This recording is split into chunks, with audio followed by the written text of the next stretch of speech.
All right, hey guys, we're doing 1-5 today, angle relationships.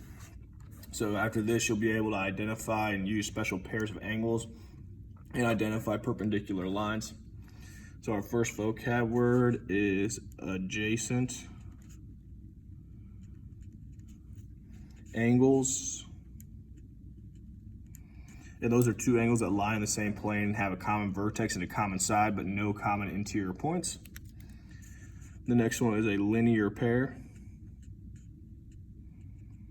And that's a pair of adjacent angles whose non-common sides are opposite rays. And the next one's vertical angles.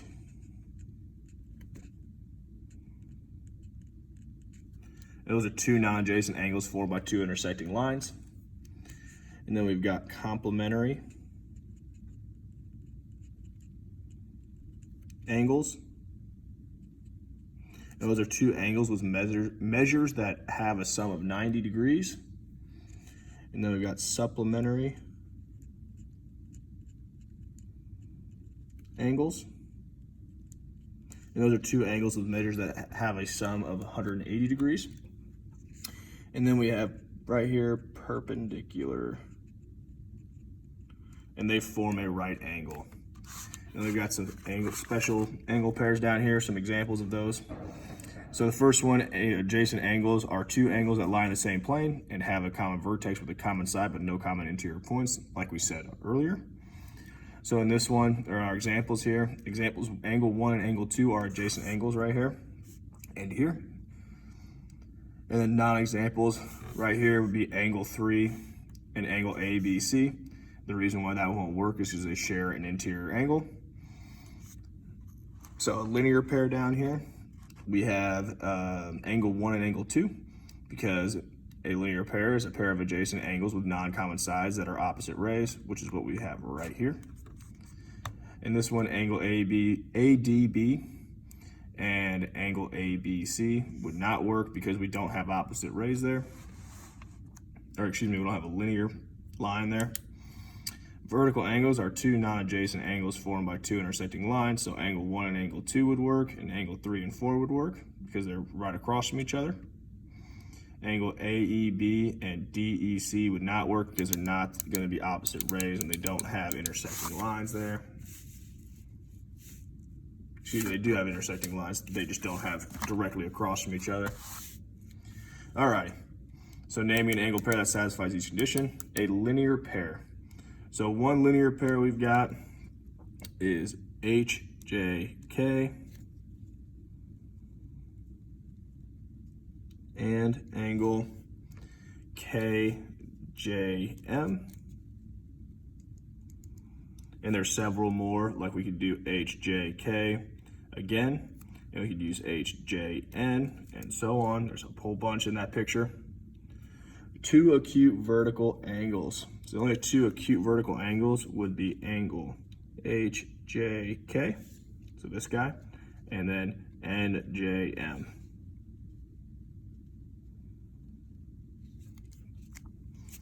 All right. So now more angle relationships. Vertical angles are congruent. Some rules for you. So vertical angles are congruent. Angle ABC is congruent to angle DBE, and angle ABD would be congruent to CBE in this picture. Complementary angles are two angles with measures that have a sum of 90 degrees. So angle 1 and angle 2 are going to be complementary because they have that 90-degree mark right there for us. As well as angle A is complementary to angle B, even though they're not attached. If you add those together, you're going to get 90. So they're complementary. Supplementary angles are two angles with measures that have a sum of 180. So again, 3 and 4 are supplementary, and P and Q are supplementary because again, they add up to 180. And remember, a straight line, like in 3 and 4, a straight line is 180 degrees. And then the angles in a linear pair are supplementary as well. So angle 1 and angle 2 are going to equal 180 again because it's a straight line. Flipping to the back. All right, study tip. Hopefully we slide it over for you so you can see. A linear pair versus supplementary angles. While the angles in a linear pair are always supplementary, some supplementary angles do not form a linear pair. Remember that angle measures are real numbers, so the operations for real numbers in algebra can be used with angle measures. So, this example, find the measures of two complementary angles if the measure of the larger angle is 12 more than twice the measure of the smaller angle. Well, complementary angles, we know that they're going to add up to 90 degrees. So we know it's going to be 90 equals. So now, if the measure of the larger angle is 12 more than twice the measure of the smaller angle, well, so let's make the smaller angle x. So if the smaller angle is x, and the larger angle is 12 more than twice the measure, so that would be plus. Twice the measure would be 2x, because now that is twice as much as x. And then you would be 12 more, would be plus 12. And now we're just going to solve algebraically. So then 90 will equal x plus 2x is 3x plus 12. Then we'll subtract 12 from both sides. So we get 78 equals 3x. Divide both sides by 3. So x is going to equal 26. So find the measure of the two complementary angles if the measure of the larger, so now we got to find what both of the angles will be. Well, one of the angles is going to be 26 degrees because the smaller one we said was x, and x equals 26 degrees. So now the bigger one, we just got to plug 26 in for x here and solve. So 2 times 26 plus 12.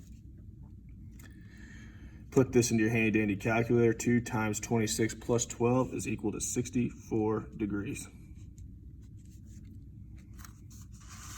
All right, perpendicular lines. Perpendicular lines intersect to form 4 right angles. Perpendicular lines intersect to form congruent adjacent angles. Segments and rays can be perpendicular to lines or other line segments and rays. The right angle symbol in the figure indicates that the lines are perpendicular. So symbols for perpendicular, you can use this little upside down capital T, which is read as perpendicular to. So for example, line AD is perpendicular to CB.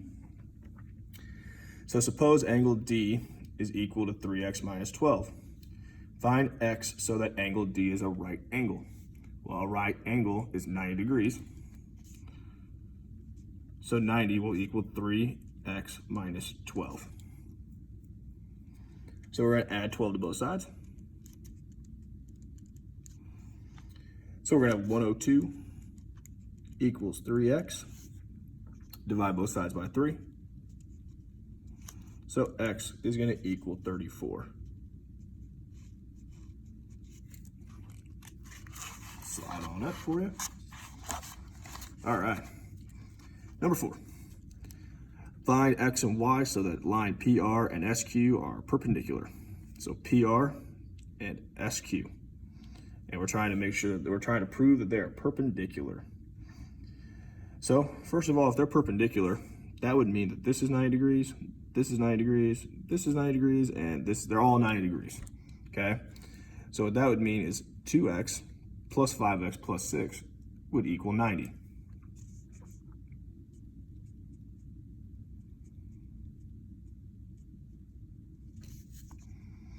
And then same thing for the y, when we're trying to find that, 4y minus 2 would equal 90. And now we're just solving algebra. So 2x plus 5x is 7x plus 6 equals 90. Subtract 6 from both sides. 7x is going to equal 84. Divide both sides by 7. So x is going to equal 12. So we found our x. Now we got to find our y. So add 2 to both sides. So 4y will equal 92. Divide by 4. So y will equal 23.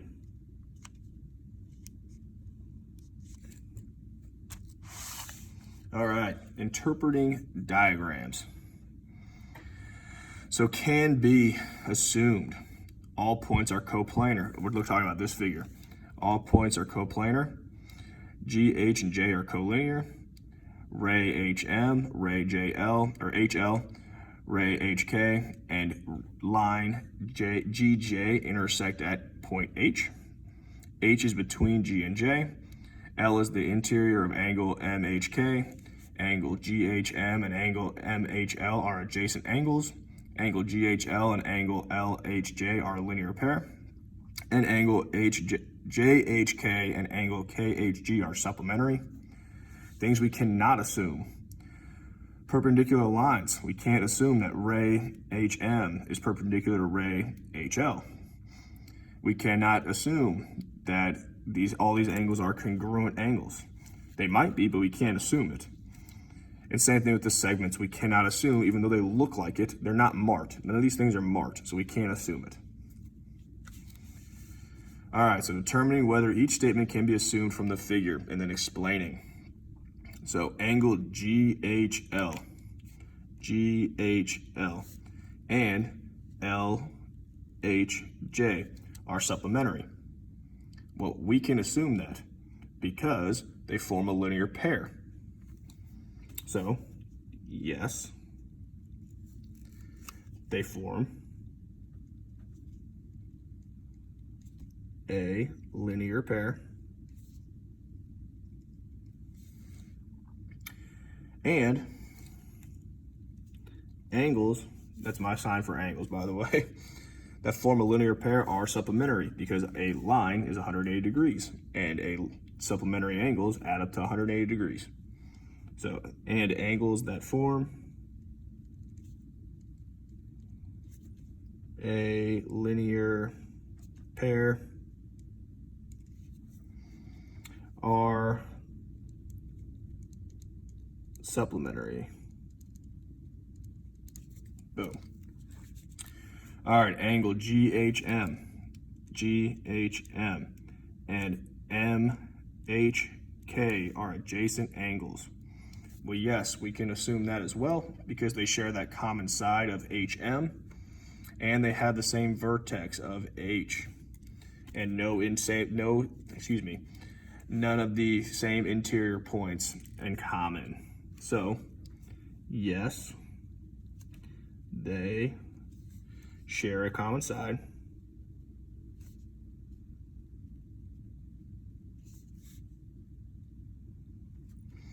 and a vertex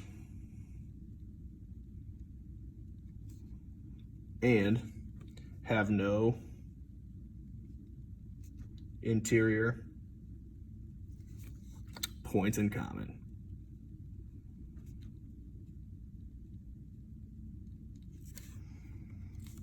All right, find the value of each variable.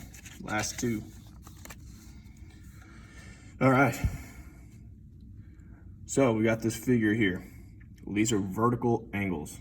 Our rule for vertical angles is they are congruent, which means they're the same.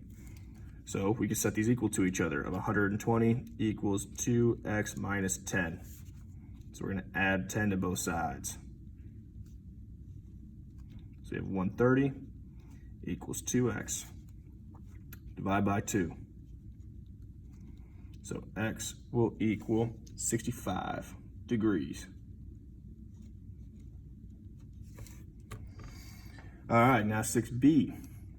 Well, that looks like a linear pair to me.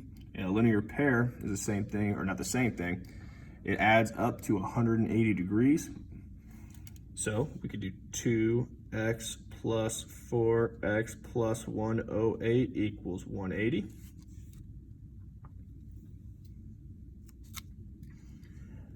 So now we're going to combine like terms. So 2x plus 4x is 6x plus 108 equals 180.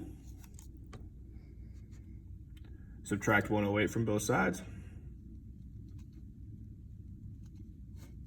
So we have 6x will equal 72.